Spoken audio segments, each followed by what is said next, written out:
Alhamdulillah, Lebaran tahun ini kita sudah dapat berkumpul dengan keluarga, bertemu orang tua, sanak saudara, dan juga kerabat di kampung halaman. Dengan segala kerendahan hati, saya sekeluarga mengucapkan Selamat Idul Fitri 1443 Hijriah, mohon maaf lahir dan batin.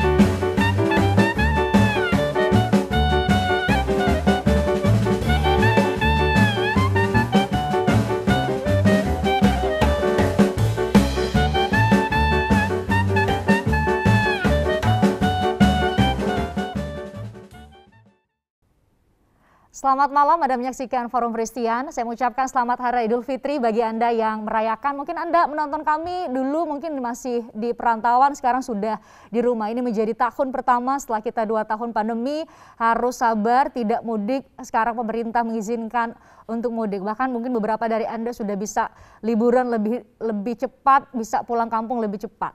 Itu satu. Kemudian tahun ini juga menjadi momen kita bisa dikatakan sebagai genderang pertama menuju ke Pesta Demokrasi 2024. Kita tahu berkaca dari tahun-tahun sebelumnya, pada pemilu-pemilu sebelumnya banyak dinamika yang terjadi. Kita akan bahas hal ini mengenai bagaimana kita memaknai kemenangan kita di tahun 2022 ini dengan sejumlah narasumber yang hadir di studio Forum Christian maupun yang bergabung secara virtual. Saya sapa yang bergabung di studio terlebih dahulu ada Ustadz Muhammad Ziyad, Ketua Lembaga Dakwah Khusus PP Muhammadiyah. Assalamualaikum.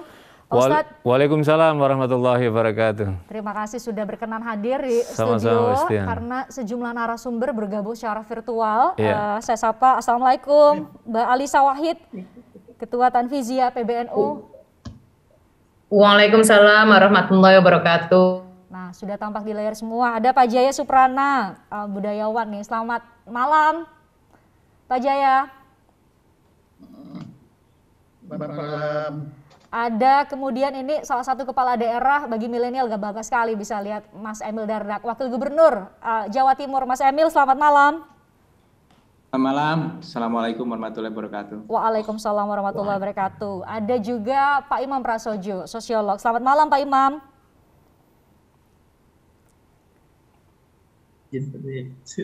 Selamat malam Pak Imam. Nah, tampaknya Pak Imam harus kita perbaiki audionya. Kalau sudah bisa mendengar dengan baik, nanti semoga bisa berbincang dengan lancar dengan para narasumber yang bergabung. Saya ke Ustadz dulu. Ustadz, tadi saya sampaikan di awal gitu ya, bahwa ini Lebaran pertama kita bisa mudik. Bahkan pemerintah bilang, ayo silakan lebih dulu dipermudah banyak hal gitu ya. Kemudian saya bahas itu dulu deh. Poin kedua nanti mungkin Ustadz bisa menyampaikan kepada kami. Mudik ini setelah 2 tahun kan kayak biasanya kan yang puasa itu menahan segala hal itu 1 bulan saja. Ini sepertinya 2 tahun kita ditahan untuk tidak mudik. Ustadz memaknai Lebaran tahun ini seperti apa? Iya, Lebaran tahun ini tentu sangat istimewa bagi kaum muslimin di Indonesia khususnya dan bangsa Indonesia umumnya. Pertama, kita melaksanakan 2 kali Ramadan di masa pandemi. Ini tahun ketiga ini di masa pandemi. Dan kita semua karena berjibaku, berjuang, menahan diri dari gempuran wabah pandemi ini. Dan alhamdulillah tahun ini kita bisa melewati ujian berat semacam itulah. Ini adalah rangkaian dari tuntunan Ramadan kita adalah tentang ajaran as-sabru sabar, al-imsaku menahan diri. Sabar untuk tidak mudik karena dalam rangka memutus mata rantai penyebaran COVID, dan itulah yang oleh pemerintah terus ditekankan dan disosialisasikan, dan alhamdulillah ternyata sampailah di ujung perjuangan itu, dan tahun ini adalah hari kemenangan, betul-betul kita memenangkan dari COVID ini. Yang kedua adalah kita telah memenangkan dari Syiamul Ramadan ini, dan kemudian kita menang untuk bisa kita kembali ke kampung dalam mana kampung halaman visi kita. Ramadan ini sesungguhnya kita diajak oleh Allah 2 mudik. Satu, mudik ke kampung halaman rohani kita, spiritual kita disucikan. Makanya kemudian kita mengatakan minal aidin. Kita termasuk orang-orang yang kembali kemana? Kembali ke fitrian. Jati diri kemanusiaan kita disucikan oleh Allah. Yang kedua adalah kita menyatakan minal faizin. Kita termasuk orang-orang yang memperoleh kemenangan. Menang karena kita telah memenangkan dari hawa nafsu kita. Kita kalahkan semuanya itu. Tapi dalam konteks kebangsaan kita adalah kita menang melewati ujian pandemi ini, dan sekarang kita merayakan kemenangan itu dengan cara menguatkan kembali bangunan silaturahim kepada keluarga kita. Tentu kita ada kerinduan mendalam kepada orang tua kita selama 2 tahun yang hanya bisa kita say hello saja melalui telekomunikasi lah. Inilah saatnya, saya kira ini tidak sekedar mudik biasa, tetapi ini adalah menguatkan yang 2 tahun ini tidak bersua langsung, maka kemudian kita berbagi semangat baru, kita berbagi bahwa kita telah bisa melewatkan semua ujian ini, dan kita juga berbagi untuk kita bangkit bersama-sama lah. Konteks inilah yang saya kira menjadi sangat penting sekali dalam bangunan kebangsaan kita ini. Mbak Alisa, kalau menurut Mbak Alisa, apa maknanya? Saya bilang panjang sekali kita bersabar untuk bisa, wah ternyata 2022 kemudian umat muslim diizinkan untuk kembali ke kampung halaman. Tadi Ustadz bilang ini mudik itu tidak hanya sekadar berpindah tempat dari kota atau perantauan ke kampung halaman atau seperti Mbak Alisa ke kota gitu ya. Tapi juga apa namanya mudik rohani gitu ya. Lebih dari itu maknanya Mbak Alisa. Ya, betul sekali apa yang tadi disampaikan oleh Ustadz Ziyad. Memang yang kita sebut mudik itu sesuatu yang khas Indonesia, tetapi membawa nilai-nilai Islami, nilai-nilai ajaran agama itu sendiri, begitu Mbak Fristian. Kalau saya melihat mudik itu sebagai sebuah tradisi, kalau dalam bahasa Al-Maghfurlah Gus Dur itu adalah pribumisasi Islam. Karena kalau kita mengenal ya di negara-negara mayoritas Islam yang lain, itu tradisi mudik justru tidak ada di masa Idul Fitri, begitu. Tetapi kalau di Indonesia ini menjadi sangat kental begitu. Kenapa? Karena Idul Fitri adalah momen bagi orang Muslim di Indonesia itu untuk bukan hanya merasa mensucikan diri, bukan hanya merasa menang sendiri, tetapi juga memohon maaf dan memberi maaf kepada saudara-saudaranya, kepada orang-orang yang ada di sekitarnya. Itu kan ajaran agama yang sangat baik, tetapi menarik sekali karena ini kemudian menjadi ekspresi khas Indonesia, gitu ya. Jadi kalau di Indonesia ini setelah berpuasa terus kemudian kita merasa sudah cleansing gitu ya, sudah mensucikan diri kita, itu ditutupnya itu dengan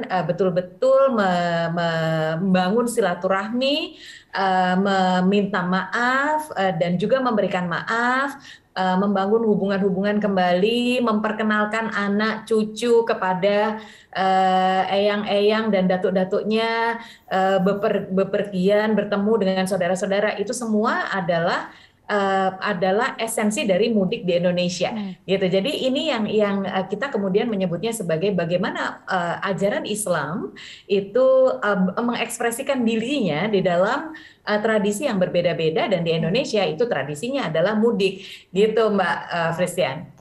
Pak Imam, ini kekhawatiran banyak pihak adalah jangan sampai karena sudah menahan diri 2 tahun, bahkan ini tahun ketiga ya Ustadz ya, tahun ketiga kemudian ada semacam yang selama ini ditahan kemudian diberikan kelonggaran, ada ketakutan juga itu gitu ya. Tapi mungkin Pak Imam bisa memberikan perspektif tadi soal menguatkan bahwa mudik berbagai tradisi Lebaran, Mbak Alisa sebut ini sebagai pribumisasi, Mbak Alisa pribumisasi Islam gitu ya.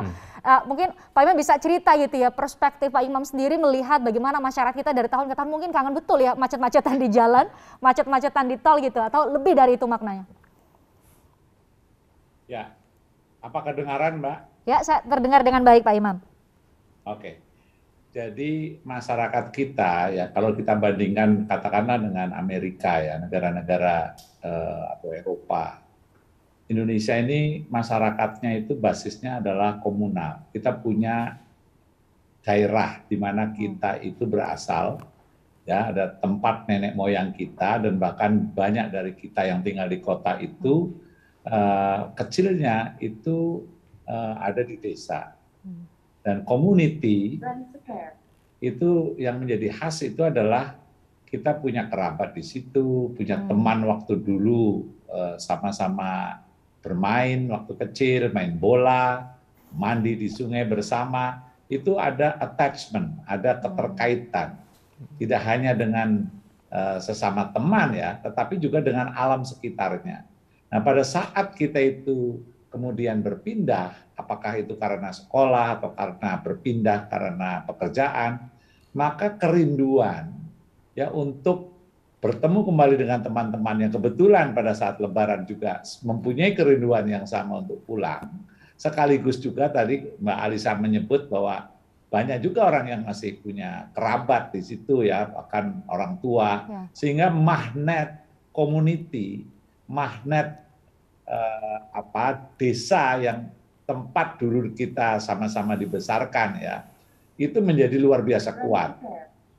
Kira-kira itu, Mbak Anu. Nah, jadi mudik itu adalah tidak hanya sekedar ritual ya, tetapi itu adalah sebuah reuni besar lah, kira-kira gitu, dan sebuah upaya untuk membangkitkan kolektif memori, upaya besar untuk menjalin kembali interaksi-interaksi dengan banyak teman ya yang sudah lama terjalin, kemudian reconnecting kembali. Nah, itu kerinduan sosiologis, psikologis itu yang sebetulnya menjadikan situasi seperti ini dahsyat. Nah, kalau dibandingkan seperti misalnya waktu Thanksgiving Amerika, Thanksgiving juga terjadi seperti itu, tapi basisnya itu cuma hanya keluarga. Jadi orang dari mana-mana datang ke meja makan bertemu dengan orang tuanya. Kalau kita unitnya itu community, kebayang kan? Jadi Idul Fitri itu adalah awal pertama biasanya di kampung, di lapangan, ya ketemu dengan teman-teman sambil bersalaman, ya bersenda gurau gitu ya. Dan kemudian setelah itu dia saling mengunjungi. Itu sebuah keluarga besar, sebuah pesta komunitas ya. Dan itulah yang sebetulnya dirindukan. Dan saat ini masyarakat kita sebagian besar Muslim, umat Muslim bisa ke kampung halaman dan bisa melepas rindu yang disebut oleh dan saya curiga jangan-jangan yang mudik itu nggak hanya orang Islam loh, karena yang punya kerinduan terhadap interaksi panjang ya yang selama ini dibangun di kampung halaman itu kan nggak hanya Muslim, apalagi kalau desa yang yang memang sudah heterogen ya, memang betul banyak desa yang homogen ya, mayoritas Islam dan kebanyakan Muslim. Tapi banyak sekali desa-desa yang yang sudah heterogen. Jadi jangan-jangan yang ikut mudik juga bukan hanya orang Islam, tapi orang-orang yang non Muslim pun ikut mudik. Jadi yang silaturahmi tidak hanya umat Muslim, tapi juga umat agama lain gitu ya. Jangankan soal mudik ya Pak Imam. Yang kebetulan hidup di dalam kampung yang sama kan begitu. Kapan lagi mau ketemu dengan teman-teman waktu kecil? Kapan lagi ketemu dengan kerabat-kerabat ya yang selama ini berpencar gitu kan. Betul, cutinya juga berbarengan. Kalau dalam konteks keberagaman, jangankan soal mudik ya Pak Imam, soal ritual tradisi di puasa dan Ramadan dan Lebaran pun itu kami yang umat non Muslim juga jadi ikutan Pak Ustadz. Misalnya takjil ya, betul. Buka puasa juga ikut gitu. Nah ini mau saya tanyakan ke Pak Jaya dan juga nanti mungkin Mas Emil bisa cerita bagaimana selama lebih dari 2 tahun ini berjibaku dengan pandemi COVID-19, bagaimana di daerah mungkin menggambarkan juga Jawa Timur salah satu tujuan mudik yang paling banyak karena mayoritas masyarakat di sana lebih dari 90% beragama Islam. Sesaat lagi di Forum Christian.